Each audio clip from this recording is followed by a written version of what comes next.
Hi, 10th grade honor students. I'm Dr. Borup. I am one of the 10th grade honor teachers next year, and I thought I'd make this video to introduce you to our summer reading assignment.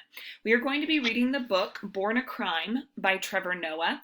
This is the memoir of a comedian who is pretty popular now. He was born in South Africa and he had a very interesting life.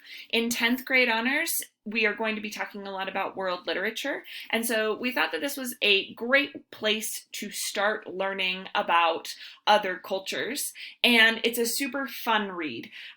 He's a comedian, and so it's really funny. And he has all of these different stories that you're going to find both relatable and entirely unrelatable. And that's what's kind of exciting about reading world literature. We really recommend that you actually buy the book because we are asking you to do annotations. Let's find a better place. There we go.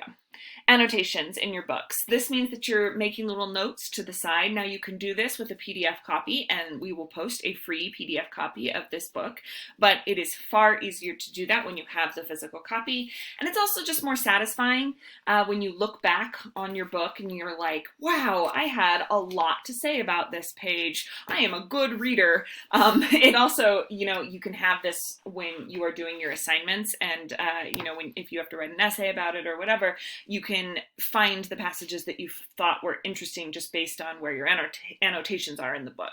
So again, we encourage you to buy the book. It's fairly inexpensive online. And then if you cannot possibly buy that book, there is the free PDF version.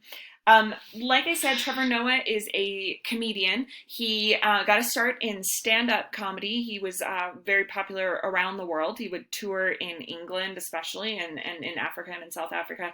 But these days he is the host of The Daily Show, which is a political show on Comedy Central. He took over for a guy named Jon Stewart, who was like beloved, and they were very big shoes to fill. And Trevor Noah, he kind of had a little bit of rocky start with ratings, but now people are starting to like really adore him. He's doing a lot of at-home episodes now. Like they're doing the Daily Show episodes. I think they call it the social distancing show. And so if you look him up on YouTube right now, you can see him doing political commentary from his living room in like hooded sweatshirts. But he's my age exactly, actually. He was born in 1984, and so he was born in South Africa during what is called apartheid. And we've posted tons of information on apartheid, so watch those videos and read that information before you even get started with Born a Crime, because it's going to give you this context for the very difficult political situation that Trevor was born into. He was mixed race. His mother is black and his father is white, and in South Africa in the 80s, and for many years before that as well, that was a crime. It was illegal to have a mixed race baby. So here he is born into this situation where he kind of like has to either hide who he is, or he has to live in certain areas. Like his life is extremely restricted. And just by him being alive, he is a risk to both his mother and his father. So it's this entirely different culture in a lot of ways. There are 11 official languages in South Africa, and Trevor knows many of them. English technically is one that most people in South Africa will speak, but then there are all these different tribal languages, and that is because of the way that people were divided in this culture. So he's going to speak of things in the book that are normal for him. He normalizes them in the book. And you're going to notice that sometimes when he's talking about things that you might find abhorrent, you might think they are really awful, he is talking about them in a way that's funny, or that he just accepts them. For example, his mom hits him. And in our culture, obviously, we would be like, this is horrible. Why would she do this thing? This is abuse. Call Child Protective Services. But the tone that he uses when he is describing his mother is way different than maybe what our expectations would be. So the key to reading the book is to always keep in mind cultural differences and keep in mind how the author is making certain language choices in order to create a tone that lets you know kind of how we should feel about it if we want to fully understand where he's coming from and what his sort of emotional state was as he was experiencing these things. The language is also going to be a little different. There will be some African phrases in it from African, I mean, all these different languages, all these different dialects, not African.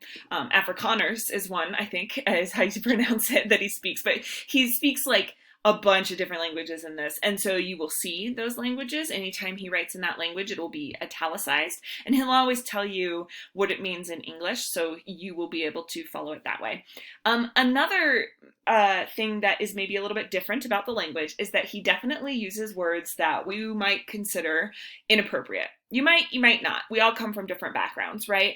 But, you know, he uses the F word quite a bit in this book. When I say quite a bit, I've like marked the different pages. It's not incessant, but you will see the F word in this book, and I wanted to warn you of that because that might not be something that you're used to seeing in books that have been assigned to you for school. And so I wanted to give you a little bit of a justification for that, which is that this person is not from our culture. He is not from Utah.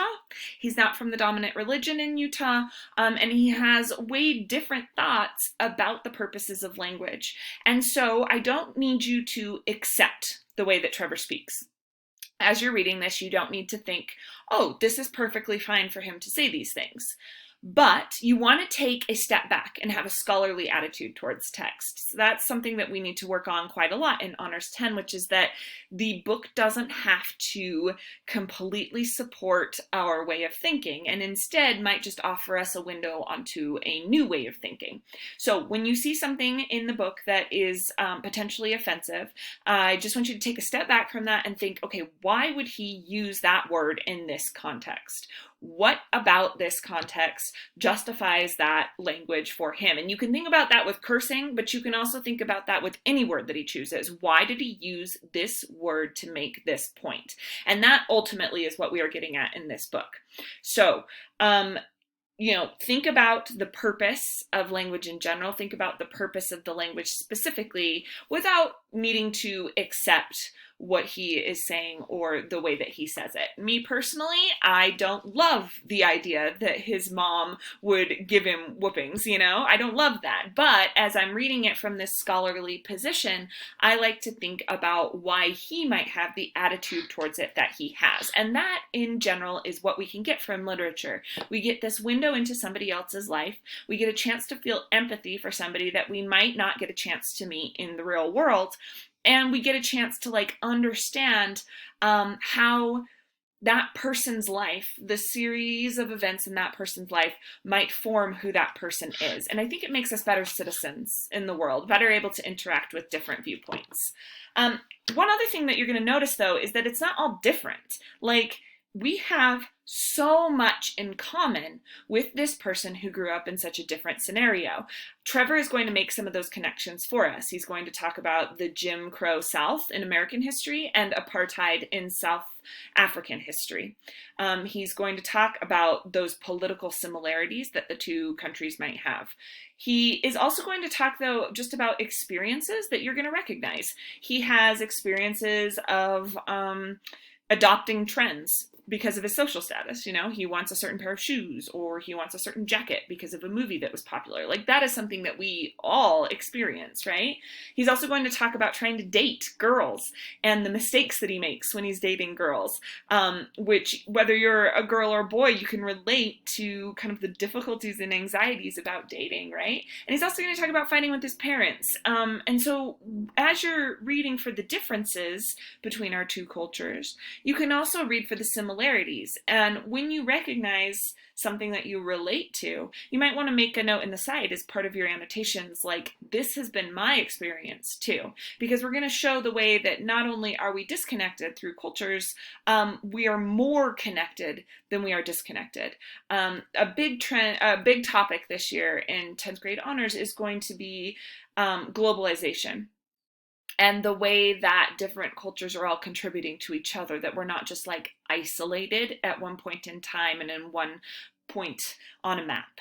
So, um, you're going to have fun with this book. It's a joy to read. It's quick paced. He's very funny.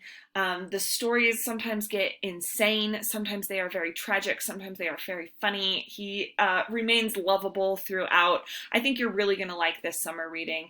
And if you have any questions about the book or about the class, you can always email me or you can email Ms. Shirtliff. We are here for you. And I hope that you are having an excellent summer, and we will see you soon.